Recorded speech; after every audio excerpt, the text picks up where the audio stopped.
ಎರಡನೇ ಸುದ್ದಿ ಕಡೆಗೆ ಹೋಗೋಣ. ಲೋಕಸಭೆಯಲ್ಲಿ ಅಚಾತುರ್ಯದ ಪ್ಲಾನ್ ಆಗಿತ್ತ? ಸದನದಲ್ಲಿ ಪ್ರಧಾನಿ ಕುರ್ಚಿ ಬಳಿ ಸಂಚು ನಡೆದಿತ್ತ? ಸ್ಪೀಕರ್ ಹೇಳಿದ ಮಾತಿನ ರಹಸ್ಯಗಳೇನು? ಇದುವೇ ಚದುರಂಗದ ಎರಡನೇ ಸ್ಟೋರಿ. ಮೋದಿ ಹಲ್ಲೆಗೆ ಪ್ಲಾನ್. प्रधानमंत्री किया कि उन्होंने सदन में नहीं आना चाहिए.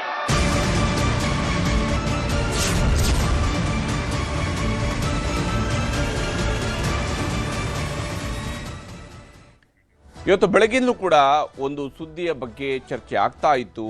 ಆದರೆ ಮಧ್ಯಾಹ್ನದ ವೇಳೆಗೆ ಮಧ್ಯಾಹ್ನದ ನಂತರ ಸ್ಪೀಕರ್ ಓಂ ಬಿರ್ಲಾ ಅವರು ಸದನದಲ್ಲಿನೇ ಆ ವಿಚಾರವನ್ನು ಸ್ಪಷ್ಟಪಡಿಸಿದ್ದಾರೆ.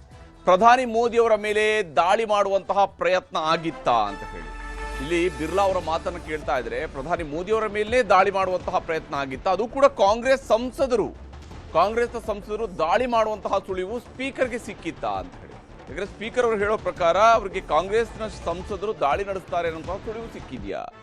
ದಾಳಿ ಹಿನ್ನೆಲೆಯಲ್ಲಿ ಕಲಾಪಕ್ಕೆ ಬರಬೇಡಿ ಅಂತ ಪ್ರಧಾನಿ ಮೋದಿ ಅವರಿಗೆ ಸ್ಪೀಕರ್ ಅವರಿಗೆ ಸಲಹೆ ಕೊಟ್ಟಿದ್ದಾರಂತೆ. ನಮ್ಮ ಪಾರ್ಲಿಮೆಂಟ್ನಲ್ಲಿ ಹಾಗಾದ್ರೆ ಏನು ನಡೀತಾ ಇದೆ? ಪಾರ್ಲಿಮೆಂಟ್ನಲ್ಲಿ ನಿಜಕ್ಕೂ ಕೂಡ ಈ ರೀತಿಯಾಗಿ ಹಲ್ಲೆ ಮಾಡೋದಕ್ಕೆ ಅವರೇನಾದರೂ ಪ್ಲಾನ್ ಮಾಡಿದ್ದಾರೆ ಅಂತ ಹೇಳಿದರೆ, ಪ್ರತಿಪಕ್ಷದವರ ಸಂಖ್ಯೆ ಜಾಸ್ತಿ ಇದೆಯಾ, ಆಡಳಿತ ಪಕ್ಷದವರ ಸಂಖ್ಯೆ ಜಾಸ್ತಿ ಇದೆಯಾ? ನಿಜಕ್ಕೂ ಕೂಡ ಇದು ಸಾಧ್ಯ ಆಗುತ್ತಾ? ಹಾಗೆಯೇ ಈ ರೀತಿಯಂಥ ಪ್ಲಾನ್ ಮಾಡಿದಂಥವ್ರು ಪ್ಲಾನ್ ಮಾಡಿದ್ದಾರೆ ಅಂತ ಹೇಳಿದರೆ, ಆ ಪ್ಲಾನ್ ಮಾಡಿದಂಥವ್ರು ಯಾರು? ಅವರ ಮೇಲೆ ಏನು ಕ್ರಮ ಆಗುತ್ತೆ? ಯಾಕಂದರೆ ಇದು ಬಹಳ ಸೀರಿಯಸ್ ಆಗಿರ್ತಕ್ಕಂತಹ ವಿಚಾರ. ಮೋದಿ ಮೇಲೆ ದಾಳಿಗೆ ಯತ್ನವನ್ನು ಮಾಡಿದ್ದಾರೆ ಅನ್ನುವಂಥದ್ದು, ಪ್ರಧಾನಿ ಮೋದಿಯವರ ಮೇಲೆ ದಾಳಿಗೆ ಯತ್ನವನ್ನು ನಡೆಸಿದ್ದಾರೆ ಅಂತ ಹೇಳಿ ಓಂ ಬಿರ್ಲಾ ಅವರು ಕೂಡ ಹೇಳ್ತಾ ಇದ್ದಾರೆ. ಇದನ್ನು ಪ್ರಧಾನಿ ಮೋದಿ ಸದನಕ್ಕೆ ಬರ್ತಾ ಇದ್ದಂತೆ ದಾಳಿಗೆ ಸಜ್ಜಾಗಿತ್ತ ಕಾಂಗ್ರೆಸ್ ಅನ್ನುವಂತಹದ್ದು ಓಂ ಬಿರ್ಲಾ ಅವರ ಮಾತಿನಿಂದ ವ್ಯಕ್ತವಾಗ್ತಾ ಇರುವಂತಹ ಅನುಮಾನ. ಪ್ರಧಾನಮಂತ್ರಿ ಮೋದಿಯವರು ಅಧಿವೇಶನದಲ್ಲಿ ಇದರ ಬಗ್ಗೆ ಖುದ್ದು ಮಾಹಿತಿಯನ್ನು ಸ್ಪೀಕರ್ ಓಂ ಬಿರ್ಲಾ ಅವರು ಕೊಟ್ಟಿದ್ದಾರೆ. ನಿನ್ನೆನೇ ಸದನವನ್ನು ಉದ್ದೇಶಿಸಿ ಪ್ರಧಾನಿ ಮೋದಿಯವರು ಮಾತನಾಡಬೇಕಾಗಿತ್ತು. ಆದರೆ ಪ್ರಧಾನಿ ಭಾಷಣಕ್ಕೆ ಅಡ್ಡಿ ಮಾಡಲೆಂದೇ ಕಾಂಗ್ರೆಸ್ ಸಂಸದರು ಸಿದ್ಧರಾಗಿದ್ದರು ಅಂತ ಹೇಳಿ ಕೂಡ ಇಲ್ಲೀಗ ಓಂ ಬಿರ್ಲಾ ಅವರು ಹೇಳ್ತಾ ಇದ್ದಾರೆ. ಪ್ರಜಾಪ್ರಭುತ್ವ ವ್ಯವಸ್ಥೆಗೆ ಧಕ್ಕೆ ಆಗುವಂತಹ ಪ್ರಯತ್ನಗಳಿಗೆ ಹಾಗಾದರೆ ಪ್ಲಾನ್ ಆಗಿತ್ತ? ನಿಜಕ್ಕೂ ನಮ್ಮ ಮಾತಿನ ಮಂಟಪ ತಂದಿರತಕ್ಕಂತಹ ಲೋಕಸಭೆಯನ್ನು ಮಜಲ್ ಪವರ್ ಕಡೆಗೆ ಕೊಂಡೊಯ್ಯುವಂತಹ ಪ್ರಯತ್ನ ಹಾಗಾದರೆ ಸಾಗ್ತಾ ಇದೆ ಅಂತ ಹೇಳಿದರೆ ಅಂಥವರನ್ನು ಮಟ್ಟ ಹಾಕುವಂಥ ಕೆಲಸವನ್ನು ಸ್ಪೀಕರ್ ಅವರು ಹೇಗೆ ಮಾಡ್ತಾರೆ ಅನ್ನುವಂತಹ ಪ್ರಶ್ನೆಯೂ ಕೂಡ ಉದ್ಭವ ಆಗುತ್ತೆ. ದಾಳಿ ಸುಳಿವು ಸಿಗ್ತಾ ಇದ್ದಂತೆಯೇ ಪ್ರಧಾನಿ ಮೋದಿ ಅವರಿಗೆ ಸ್ಪೀಕರ್ ಅವರು ಸಲಹೆ ಕೊಟ್ರಾ ಅಂತ ಹೇಳಿ ಸ್ಪೀಕರ್ ಅವರು ಹೇಳ್ತಾ ಇರುವಂತಹ ಮಾತುಗಳನ್ನು ಗಮನಿಸಿದಾಗ ಸಹಜವಾಗಿ ಇಂತಹ ಅನುಮಾನಗಳು ಬರ್ತವೆ. ಓಂ ಬಿರ್ಲಾ ಅವರ ಮಾತನ್ನು ನಿಮಗೆ ತೋರಿಸ್ತೀನಿ. कांग्रेस पार्टी के कई सदस्य माननीय प्रधानमंत्री जी के आसन पर पहुंचकर कोई भी अप्रत्याशित घटना कर सकते थे. ये दृश्य मैंने सदन में देखा भी सही. अगर ये घटना हो जाती तो ये अत्यंत अप्रिय दृश्य देश के लोकतांत्रिक परंपराओं को तार तार कर देता. इसको टालने के लिए मैंने माननीय प्रधानमंत्री से आग्रह किया कि उन्होंने सदन में नहीं आना चाहिए. ಹೀಗೆ ನೇರವಾಗಿ ಇಲ್ಲಿ ಸ್ಪೀಕರ್ ಓಂ ಬಿರ್ಲಾ ಅವರು ಹೇಳ್ತಾ ಇದ್ದಾರೆ, ಕಾಂಗ್ರೆಸ್ ಸದಸ್ಯರು ಈ ರೀತಿಯಾಗಿ ದಾಳಿಯನ್ನು ನಡೆಸುವಂತಹ, ಅವರು ಪ್ರಧಾನಮಂತ್ರಿಯವರ ಕುರ್ಚಿಯ ಬಳಿಗೆ ಹೋಗಿ ಏನಾದರೂ ಅಚಾತುರ್ಯವನ್ನು ಎಸಗುವಂತಹ ಸಾಧ್ಯತೆಗಳಿದ್ವು. ಹಾಗೇನಾದರೂ ಸಂಭವಿಸಿರ್ತಿದ್ರೆ ಅದು ದೇಶದ ಪ್ರಜಾಪ್ರಭುತ್ವಕ್ಕೆ ಆಗಬಹುದಾಗಿರ್ತಕ್ಕಂತಹ ಮಾರಕವಾಗಿರ್ತಕ್ಕಂತಹ ಘಟನೆ ಆಗ್ತಾ ಇತ್ತು. ಈ ಕಾರಣಕ್ಕಾಗಿ ನಾನೇ ಪ್ರಧಾನಮಂತ್ರಿಯವರಿಗೆ ತಾವು ಬರಬೇಡಿ ಅಂತ ಹೇಳಿದ್ದೆ ಅಂತ ಹೇಳುವಂಥದ್ದನ್ನು ಸ್ಪೀಕರ್ ಅವರು ಹೇಳಿದ್ದಾರೆ. ಇದಕ್ಕೆ ಪ್ರಿಯಾಂಕಾ ಗಾಂಧಿ ಅವರು ಏನು ರಿಯಾಕ್ಟ್ ಮಾಡಿದ್ದಾರೆ ಅನ್ನೋದು ತೋರಿಸ್ತೀನಿ. And I'm sorry, but the Prime Minister is now hiding behind the Speaker. They are making the Speaker say all this. Because yesterday he did not have the guts to come in the House. What? Because 3 women were standing in front of his bench? What nonsense is this? ಹೀಗೆ ಪ್ರಿಯಾಂಕಾ ಗಾಂಧಿಯವರು ಮಾತನಾಡಿದ್ದಾರೆ. ಇದೆಲ್ಲವೂ ಕೂಡ ಹಾಗಾದರೆ ಪ್ರಧಾನಮಂತ್ರಿಯವರು speaker ಅವರ ಕುರ್ಚಿಯ ಹಿಂದೆ ಅಡಗಿದಾರಾ? ಸ್ಪೀಕರ್ ಅವರ ಮೂಲಕವಾಗಿ ಇದನ್ನು ಯಾಕೆ ಹೇಳಿಸೋದಕ್ಕೆ ಹೊರಟಿದ್ದಾರೆ ಅಂತ ಕೇಳಿದ್ದಾರೆ. ಮತ್ತೊಂದು ಕಡೆಯಲ್ಲಿ ರಾಜ್ಯಸಭೆಯಲ್ಲೂ ಕೂಡ ಗದ್ದಲಗಳು ನಡೀತಿದ್ದಾವೆ. ರಾಜ್ಯಸಭೆಯಲ್ಲೂ ಕೂಡ ರಾಹುಲ್ ಗಾಂಧಿ ಭಾಷಣದ್ದೇ ಚರ್ಚೆಗಳಾಗಿದ್ದಾವೆ.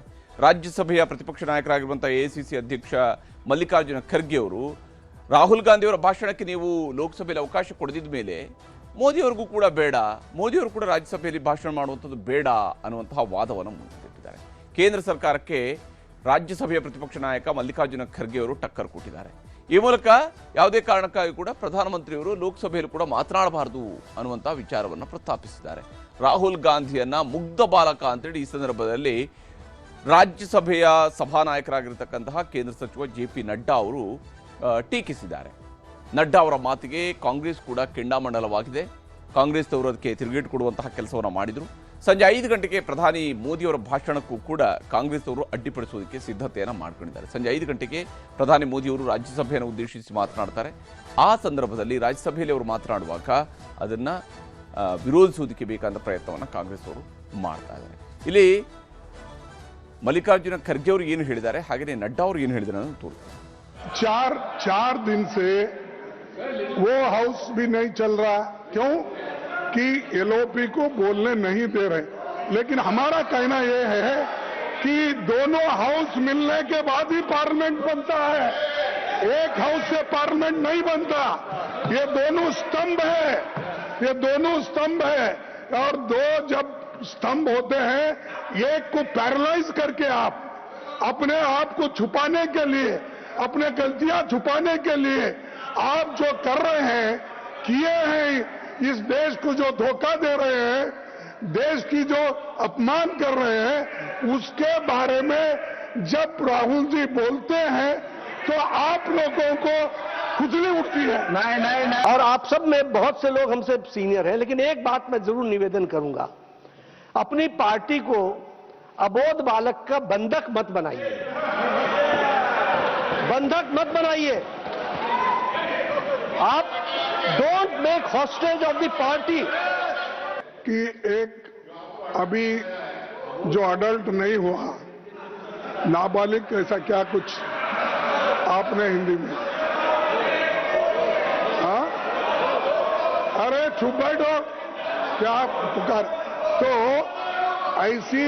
ऐसी बातें बोलना ये खंडनीय है. ये खुद ही इस तरह की बात कर रहे हैं. मतलब कैसी बातें हैं ये कोई तरीका है किसी के बारे में बात करने का? उनको बोलने देना चाहिए. क्या बात है, किस चीज से डर रहे हैं? कि वो किसी किताब से कोट करेंगे, इससे डर रहे हैं? एप्स्टीन फाइल से डर रहे हैं? किस चीज से डर रहे हैं? कि हम उनको कटघरे पे खड़े कर देंगे क्योंकि उन्होंने ये ट्रेड डील की है जिसमें सारे किसानों की जिंदगी बर्बाद होने जा रही है.